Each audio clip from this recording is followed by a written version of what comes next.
Very briefly मैं आपको बताऊंगा। इसकी शुरुआत, इसकी नींव जो रखी गई थी वो 2013 में थी, क्योंकि हम सभी छत्रपति शिवाजी महाराज के भक्त हैं, फैंस हैं, उनके सिखाए हुए बातों को बचपन से दिखता है। तो मुझे एक ऐसा सिनेमा उनके एक one incident in his life एक ऐसा बनाना था जो आज तक किसी ने देखा नहीं। और ये मैंने सिलेक्ट किया बाजी प्रभु देशपांडे जी का किरदार, क्योंकि मुझे उससे एक बड़ी बात कहने का मौका मिल रहा था। जैसे हम देखते हैं कि जब दूसरे राजाओं के लिए जब लोग लड़ते हैं तो वो लड़ते हैं, लेकिन जब हमारे छत्रपति के लिए जब कोई लड़ता था तो वो मरता था। वो मरने को क्यों तैयार होता था? वो सिर्फ अकेला नहीं मरता था, वो एक बेटे के तौर पे मरता था, एक बाप के तौर पे मरता था, एक भाई बन के मरता था, एक दोस्त बन के मरता था। तो जब एक मावड़ा कुर्बान होता तो ये 4-4 मौतें उसको मंजूर थी। और वो क्यों होती थी?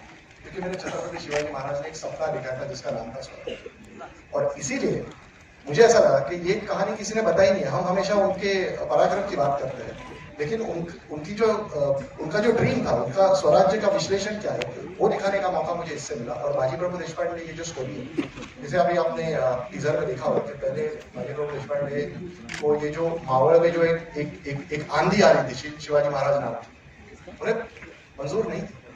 फिर ऐसा क्या हुआ कि जिसका उन्होंने पहले थोड़ा बहुत विरोध किया, उसी सपने के लिए, उसी इंसान के लिए उन्होंने अपने प्राण दिए। तो ये ग्राफ क्या था, ये क्या किनाया थी, ये क्या ऊर्जा थी मेरे छत्रपति की, जिसके लिए ये बाजी प्रभु देशपांडे जैसा बुलंद मावड़ा कुर्बान होने को तैयार है।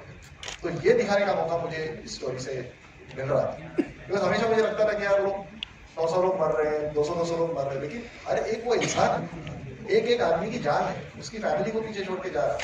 तो ये एक human side of the Maratha history और एनी हिस्ट्री, ये अब तक हमने कहीं सिनेमा में देखी नहीं। तो मुझे लगा कि as a writer I can sort of give you something different of something that you think you know. आपके बाजू में शरद केलकर जी बैठे हैं, आपने बहुत अच्छी उनका भूमिका निभाई थी शिवाजी की, छत्रपति शिवाजी महाराज सेम जगह छत्रपति शिवाजी महाराज की। इसके बावजूद आपने नेक्स्ट किरदार निभाने के लिए कैसे हामी भरी है? पहली बात तो sorry I am not serious joking, but still अगर अभी भी महाराज का एक ही उल्लेख हो रहा है, इसलिए ये फिल्म की गई है ताकि अगली बार महाराज का एक ही उल्लेख ना हो। सेकेंडली आज मैं जवाब देता हूँ। देखिए एज कलाकार के तौर पर आप लोगों ने बहुत प्यार दिया जब मैंने छत्रपति शिवाजी महाराज की भूमिका की। मुझे नहीं पता मैंने कैसे किया, कौन सी ऊर्जा थी, क्या था मेरे अंदर। मैंने कभी सपने में भी नहीं सोचा था कि मुझे वो उस व्यक्ति की भूमिका करने को मिली और दिल से की। आप लोगों ने बहुत प्यार दिया, लेकिन जैसे मैंने पहले कहा कि महाराज को समझना, उनको फील करना बहुत मुश्किल है, बिकॉज वो व्यक्ति इतनी बड़ी है कि उनके अगर जड़ों तक भी पहुंच जाए हम समझने के लिए तो बहुत बहुत बड़ी की चीज हो जाएगी। लेकिन उनके जो मावड़े हैं, जो उनके लिए पागल हैं, उनको समझना जरूरी था। इसलिए शायद मैंने बाजी प्रभु देशपांडे जी की भूमिका की, ताकि मैं वो तो समझ पाऊं कि उनकी ऐसी क्या बात है जो उनके मावड़े उनके पीछे अपनी जान देते हैं। वो भावना समझनी बहुत जरूरी थी और समझानी थी लोगों को। शायद ये एक संधि मुझे मिली, एक मौका मुझे मिला, और थैंक्स टू अभिजीत जो पत्थर को भी कन्विंस कर सकता है कुछ भी काम करने के लिए। Abhijit sir, before we go ahead, Ashok Shinde आलेले आहेत, त्यांना पण मी रंगमंचावर आमंत्रित करते। अशोकजींनी महत्वाची भूमिका केली आहे।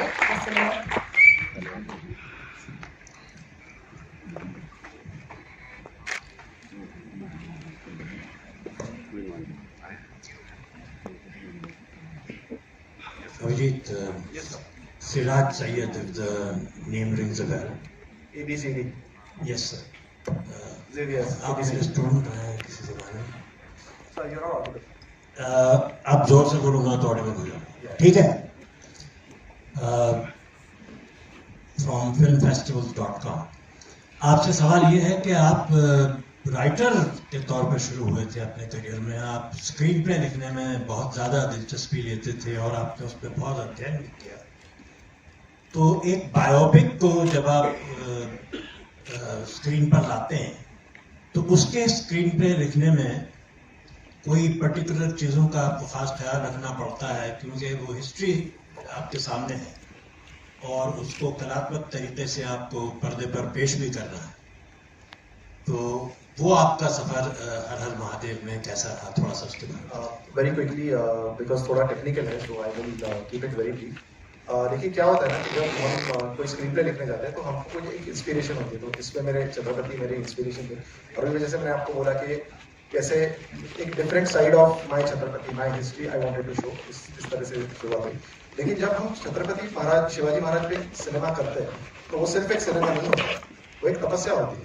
और मैंने 2013 में ये फिल्म लिखी, फिर चेंजेस करता है और आज 2022 में हम 9 साल से फिल्म पे लगा हुआ, क्योंकि because it is not just a craft, या ये सिर्फ एक जॉब नहीं है, बट ये एक रिस्पॉन्सिबिलिटी है। क्योंकि हमने फिल्म बनाई है आगे वाली जनरेशन के लिए, यंगर जनरेशन है, मराठी एंड नॉन मराठी, तो ये हम पे एक रिस्पॉन्सिबिलिटी के उन तक सच्चा इतिहास पहुंचे।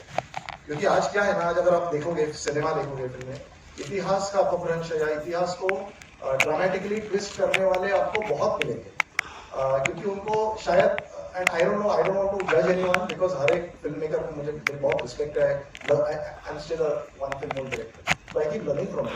लेकिन मुझे एज एन ऑडियंस को नहीं जजता, क्योंकि मुझे लगता है कि अगर आप किसी भी इंसान को इन डेप्थ स्टडी करो, 6-7 साल स्टडी करो, किसी भी हिस्ट्री को स्टडी करो, आपको लिबर्टी देने की जरूरत नहीं होगी।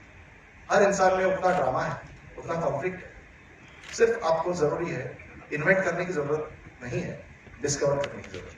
आपने कहा कि मिसेस राजामौली आपके इंस्पिरेशन रहे हैं। प्लीज राजामौली जी के बारे में मत बोलो, मैं 3 घंटा बात करूँ। नहीं, उनके बारे में नहीं बोला, मैं ये कहना चाह रहा था कि लिखने में, स्क्रीन प्ले राइटिंग में आपके कौन इंस्पिरेशन है? 2 इंस्पिरेशन है मेरे, राजामौली सर खुद, because the way he crafts his sequences, so उनसे मैं क्या सीखता हूँ, सीक्वेंस डिजाइन, सीक्वेंसेस किस तरह से डिजाइन किए जाते हैं, end how do you scale up things, so वो मैं उनसे सीख रहा हूँ।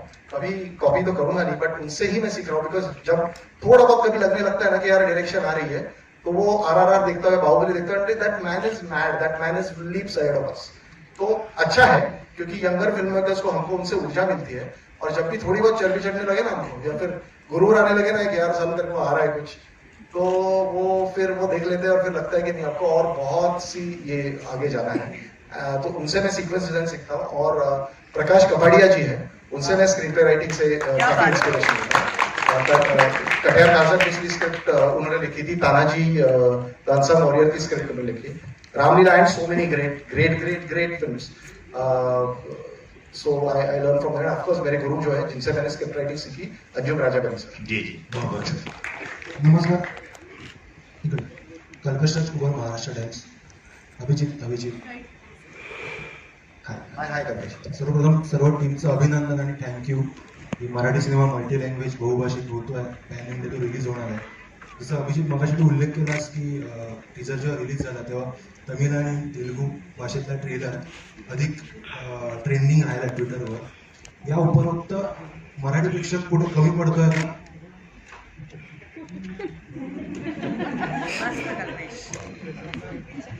जी ओके, नाही कमी कधीच पडत नाही, कारण सिनेमाची सुरुवात महाराष्ट्रामध्ये झाली. सो आपला प्रेक्षक कधीच कमी नाही, आणि मी कधीच असं मानत नाही की आता सपोज कुठला सिनेमा चालतो किंवा नाही चालत, त्याला आपण आपल्याला म्हणतो यार ऑडियन्स को समजता नाही, ऑडियन्स को अक्कल नाही, असं मी कधीच मानत नाही. कारण ऑडियन्सला जेवढं समजतं ना तेवढं आपल्याला घंटा काही समजत नाही.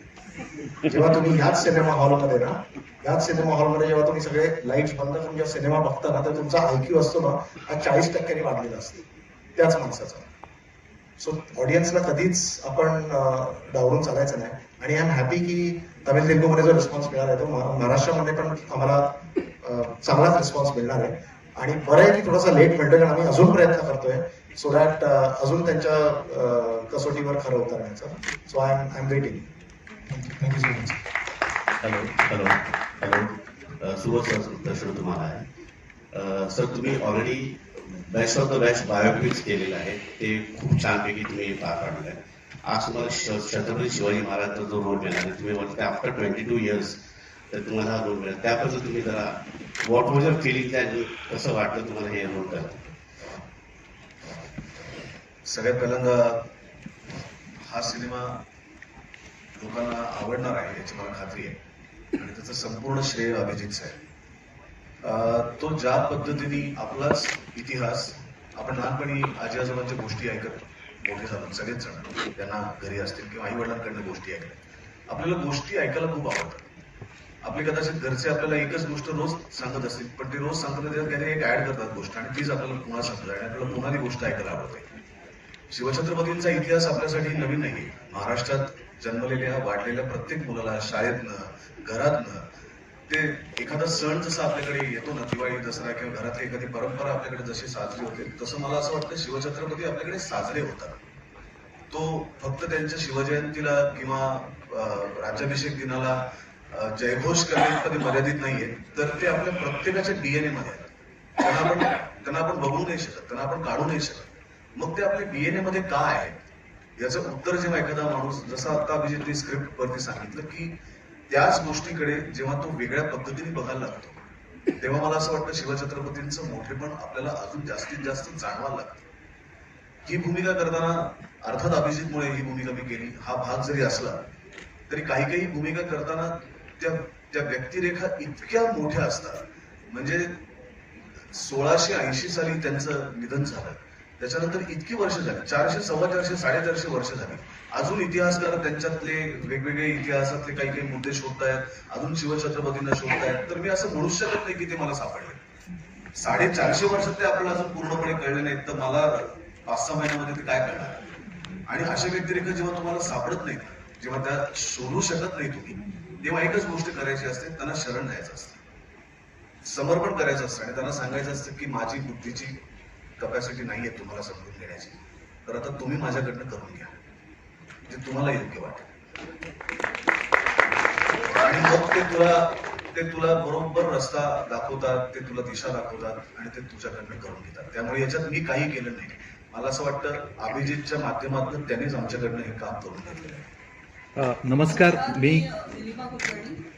सर्वप्रथम सर्वांचं अभिनंदन. मराठी सिनेमा इतका खरंच खूप मोठा होऊ दे यासाठी भरभरून शुभेच्छा. फार उत्तम वाटतं. हे अशी पत्रकार परिषदेचं कदाचित आम्हाला सगळ्या मराठी पत्रकारांनी स्वप्न पाहिलं असेल, जे आता होत आहे ते खूप छान वाटतं. धन्यवाद. आणि सुबोध आणि शरद दोघांना प्रश्न, फार सगळेच उत्तम कलाकार आहेत. सुबोध, इतके सुंदर बायोपिक तू आधी केलेले आहेस, इतकी सुंदर कॅरेक्टर्स रंगवलेली आहेस, पण आता छत्रपती शिवाजी महाराज आणि शरद केळकर आधी तू केलेला आहेस शिवाजी महाराज आणि आता माझी मुलगी. शूटिंगच्या वेळचा एक काहीतरी विलक्षण अनुभव नक्की दोघांना आला असेल, अनेक असतील, पण आता काय शेअर करावं असं वाटत दोघांनी, प्लीज सांग. खरं सांगू तर असं मला म्हणाले की खूप वेडी लोक होते याच्यामध्ये. सेटवरती किंवा शूटिंग करताना आपल्या एका IQ मध्ये समजतो सगळी वेडी लोक होती. हा सगळ्यात मोठा वेळ आहे. याच्यावर काम करणं खूप कठीण आहे, पहिली गोष्ट सांगतोय, पण सगळ्यांनी करावं. जोही ऍक्टर असो किंवा टेक्निशियन असो, एकदा अभिजित बरोबर काम करणं गरजेचं आहे जर काही शिकायचं असेल तसं म्हणत.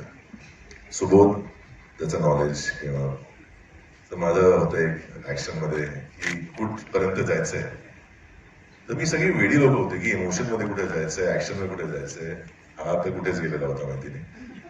तर आम्ही जेव्हा ते सगळे जोडले तिथे एक वेगळी एनर्जी होती, ती मला कधी कळली नाही की आहे, पण ती होती जवळपास कुठेतरी. आणि रोज म्हणजे वेगळ्या जागी जायचो, कुठे पठारावरती, कुठे किल्ल्यांवरती, आणि चालत जायचो, करायचो, उन्हात शूटिंग, केस कापायचे, ओके कापून टाकू केस, काही असं. तर सगळ्या एक वेडेपणामध्ये हा सिनेमा शूट झालेला आहे. आणि बहुतेक अख्ख्या टीम मध्ये, whether it's Lochan who's a sound engineer, Hitesh असो किंवा बाबू असो आमचे DOP, सगळ्यांनी एक झोन मध्ये काम केलेलं आहे वेळेपणात, आणि म्हणून असा एक मराठी चित्रपट तयार होतो माझ्याशी.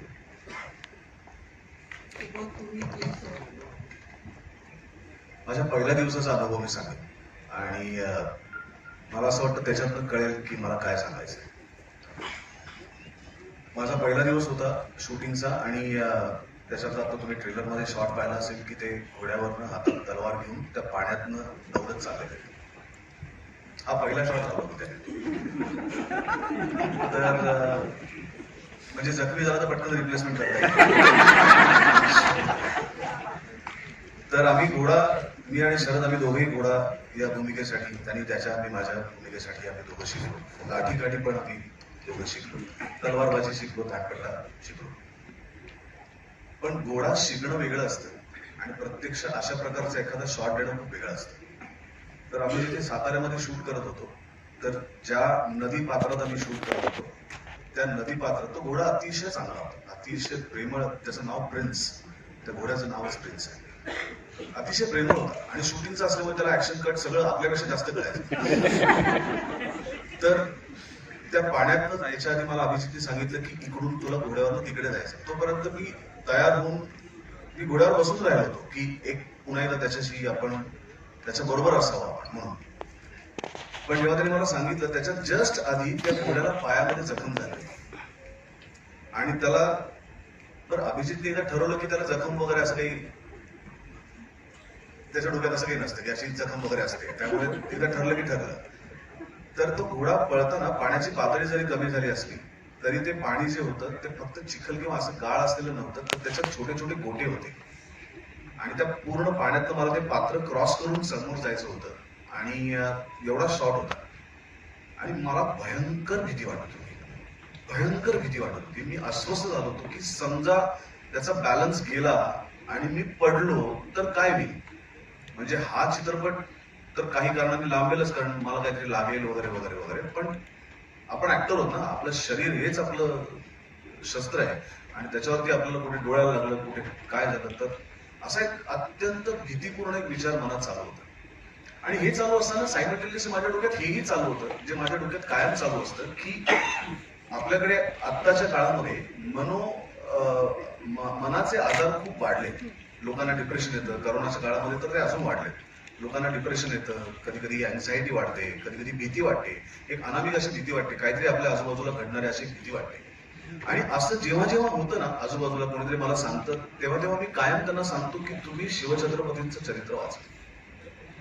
50 वर्षात ज्यांनी स्वराज्य उभं केलं ती माणसं जर भिवून बसली असती तर आपल्या जे आजूबाजूला ते दिसत नाहीत अशा शत्रूंपेक्षा प्रत्यक्ष दिसणारे असे अनेक शत्रू त्यांच्या आजूबाजूला होते आणि त्या सगळ्यांवरती मात करून त्यांनी स्वतःचं स्वप्न साकार केलं.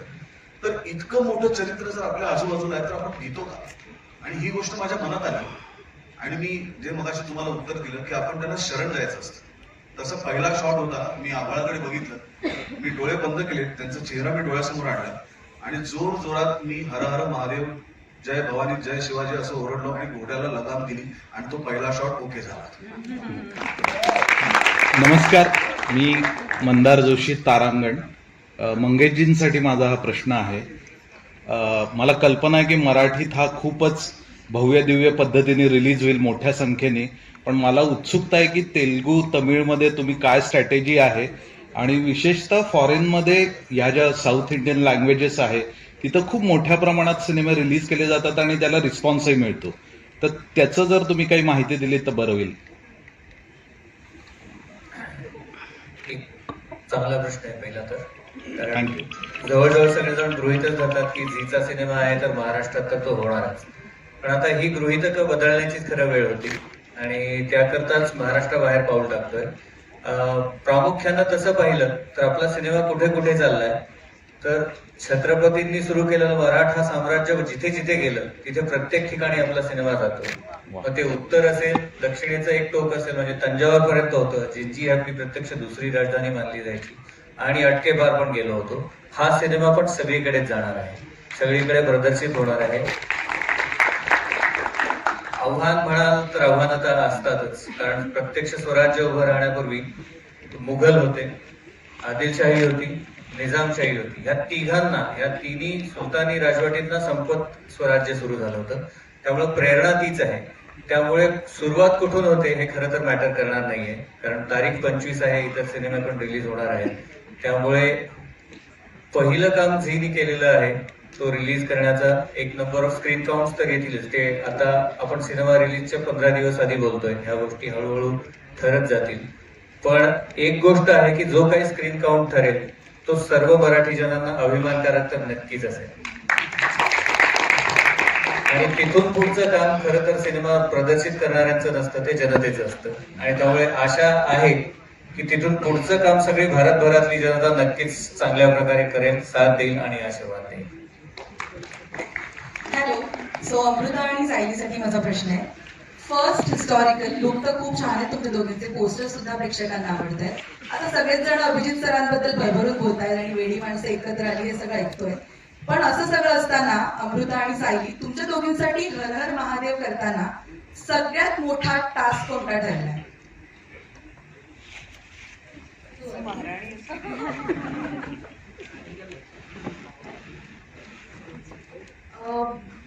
मला खरंच माहित नाही काय टास्क होता, कारण सुबोध सर, मी आणि अभिजित सर आम्ही बोलत बसलो होतो आणि त्यांनी त्या गोष्टी रूपात मला महाराणी सईबाईंची भूमिका समजावली. कुठेही वाचून ते केलेलं नाहीये, ते त्यांच्याकडनं गोष्टी ऐकून मी ती साकारली आहे. त्यामुळे ती कितपत साकारली जाते आणि जसं मगाशी शरद सर म्हणाले की त्यांना समजून घेणं खूप अवघड आहे, तर ते साकारणं त्याहून जास्त अवघड होतं. तर तोच माझ्यासाठी टास्क होता. मला असं वाटतं सगळ्यात अवघड होतं ते म्हणजे बॅलन्स करणं. कारण सोनाबाई ज्या आहेत त्या जरी बाजीप्रभूंच्या अर्धांगिनी असल्या तरी सुद्धा ना त्या काळी त्या एक अत्यंत कराऱ्या अशा स्त्री होत्या आणि मावळच्या स्त्रियांचा मान सन्मान आणि तिथे घडणाऱ्या गोष्टी त्यांच्या कानावर यायच्या. आणि त्या काळी स्त्रियांसाठी फार वाईट परिस्थिती होती.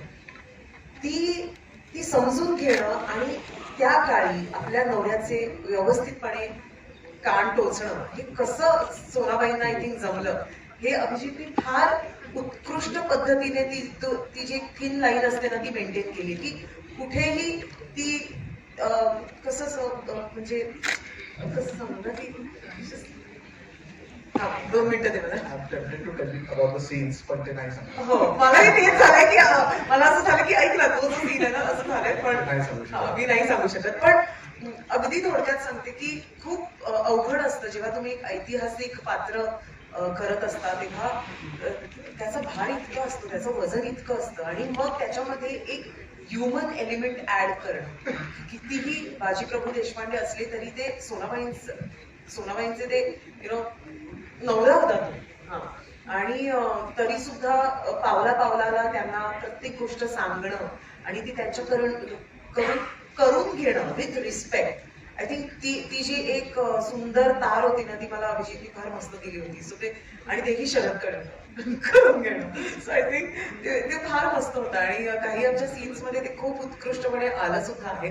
आता मला सीन्स सांगावेच वाटतं. आय जस्ट ऍड टू दिस की युजली आपण जेव्हा असे वॉर फिल्म्स करतो किंवा हिस्ट्री ना, एक माझं पर्सनल कंप्लेंट जेव्हा लिहायला लागलं ते असं होतं की it's always about swords and spears and blood. What about the women?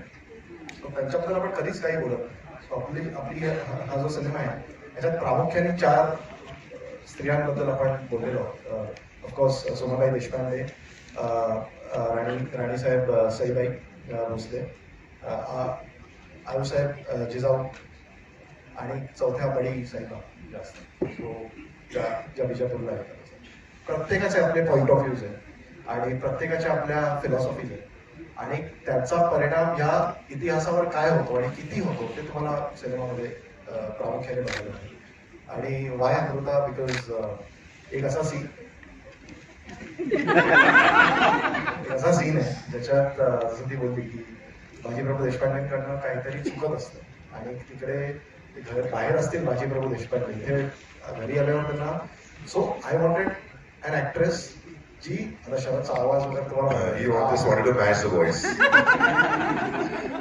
match the voice and also the personality. की म्हणजे she has to stand her ground. जेव्हा बाजीप्रभू देशपांडे चुकतात पहिल्या 15 मिनिट जेव्हा ते चुकतात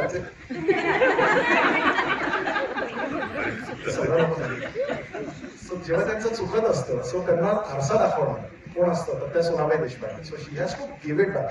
आणि मी त्याच्या तो सीन ब्रीफ केला म्हटलं ना की तुला आता फुल जा म्हणजे ना बाजीप्रभू देशपांडेंची करायची असते. आणि शुअर एक असं डायलॉग्स येतो ना सिच्युएशन तिला सांगितली. आणि thing about Amruta is that की जेव्हा म्हणजे ती अमृता सी ऑल ऍक्टर्स ना माझ्या या स्टेजवर जे आहेत ना हे काय इतके टॅलेंटेड आहेत. कारण इतका जेव्हा पत्थर असतो की मी जेव्हा त्यांच्याकडे काही देतो ना कॉम्प्लिकेटेड असतं. लिटरली 10-15 सेकंड्स मध्ये त्यांना 3 इमोशन्स प्ले करायचे असतात.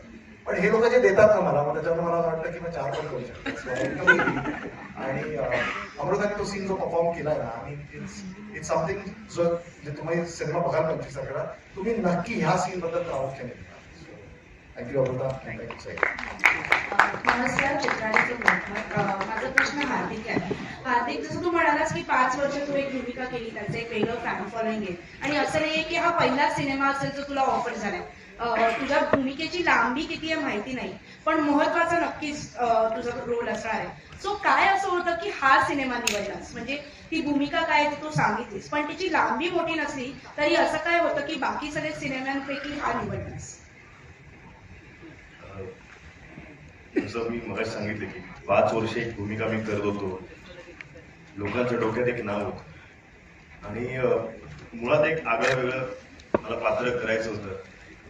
आणि अभिजित सरांचा फोन आला मला की असं असं आपण करतोय तर तू इंटरेस्टेड आहेस का. त्यांना मी आधी सांगितलं की मी मालिका करतोय पण तू टेन्शन घेऊ नकोस, हे सगळं मी बघतो. म्हटलं ठीक आहे सर, काही प्रॉब्लेम नाही. तू कुठे आहेस? म्हटलं मी कोल्हापुरात.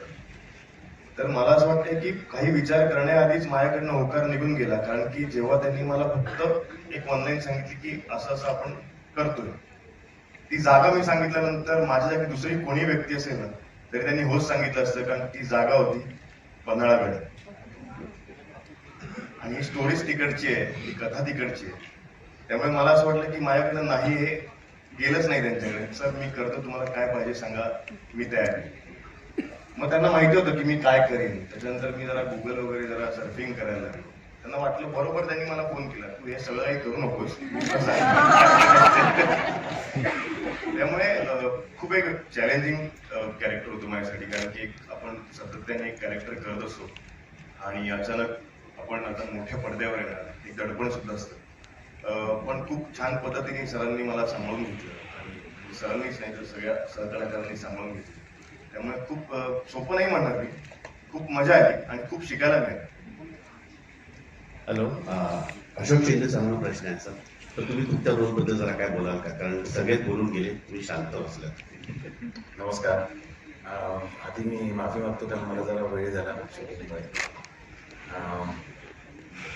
शॉर्टमध्ये. मला सांगायचं एवढंच की मी माझ्या करिअरची सुरुवात मेकअप आर्टिस्ट म्हणून केली होती आणि मेकअप आर्टिस्ट म्हणून मी बाबासाहेब पुरंदरेंबरोबर जाणता राजाचे कमीत कमी 350 प्रयोग केले होते आणि त्याच्यात कॉस्ट्युम आणि मेकअप दोन्ही बघायचो मी. आणि आत्ताचे सुप्रसिद्ध आपले जे मेकअप डिझायनर आहेत विक्रम गायकवाड, ज्याने आपल्या पिक्चरचे डिझाईन्स केले आहेत, तर आम्ही ते करायचो. त्याच्यामुळे माझ्या ते संपूर्ण भिंदे नाही, म्हणजे महाराज किंवा तो संपूर्ण जो प्रवास आहे त्यांचा, तो अनेक वर्ष मला त्याचा अभ्यास होता. आणि माझं अनेक वर्ष स्वप्न होतं की मला ऐतिहासिक भूमिका करायची. तर माननीय बाबासाहेब पुरंदरेंनी मला त्याच वेळेला भूमिका ऑफर केली होती, उमेदीच्या अगदी सुरुवातीच्या काळात.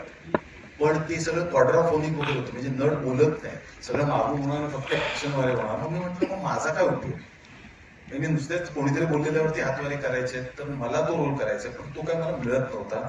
कालांतराने मध्ये बरीच वर्ष गेली, 150 सिनेमे झाले माझे नायक खलनायक म्हणून. आणि ती बरोबर संधी मला एक दिवशी देशपांडे सरांनी दिली. मला त्यांनी सांगितलं तुम्हाला याच्यामध्ये बाजीप्रभू देशपांडेच्या मोठ्या भावाची भूमिका करायची. बरं, अर्थात मला माझा अभ्यास असल्यामुळे मला माहिती होतं फुलाजी प्रभू, पण फुलाजी प्रभू देशपांडे हे खूप मोठे योद्धे होतेच, पण काही लोक लाईमलाईट मध्ये पूर्वीच्या काळात आले नाही, ज्याला आपण फेम म्हणतो. तसं ते योद्धे असूनही ते लाईमलाईट मध्ये आले नाही, त्यांना हायलाईट केले अभिजित सरांनी.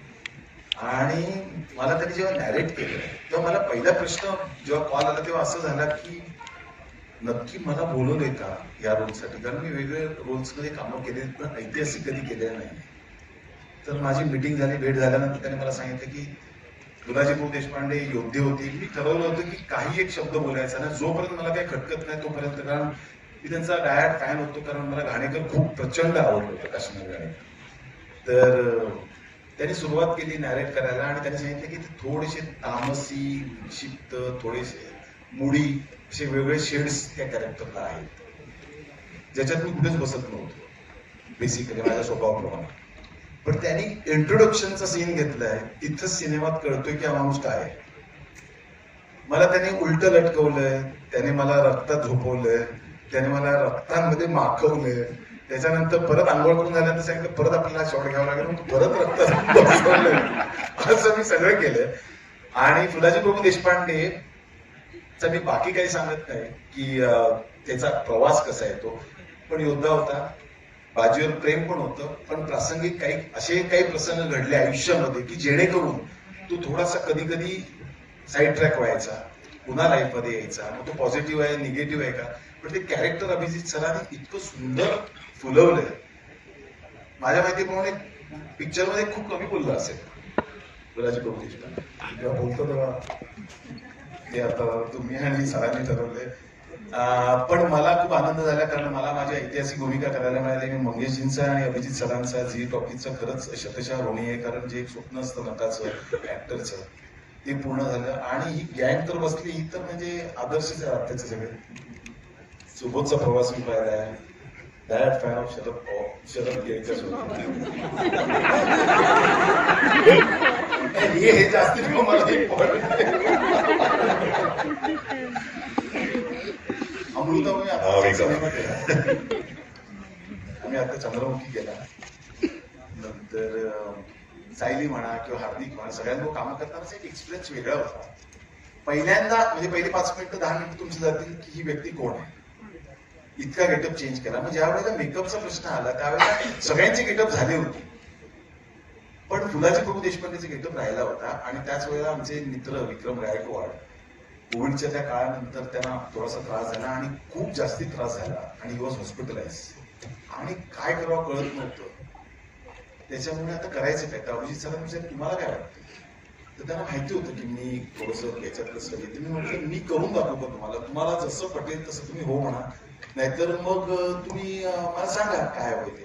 आता तुम्ही स्वतः मेकअप आर्टिस्ट असल्यामुळे मी ते गेटअप केला, गंध म्हणा सगळं करून दाखवलं त्यांना गेटअप, आणि त्यांना दाखवलं ते म्हणजे मला असाच पाहिजे होता फुलाजी.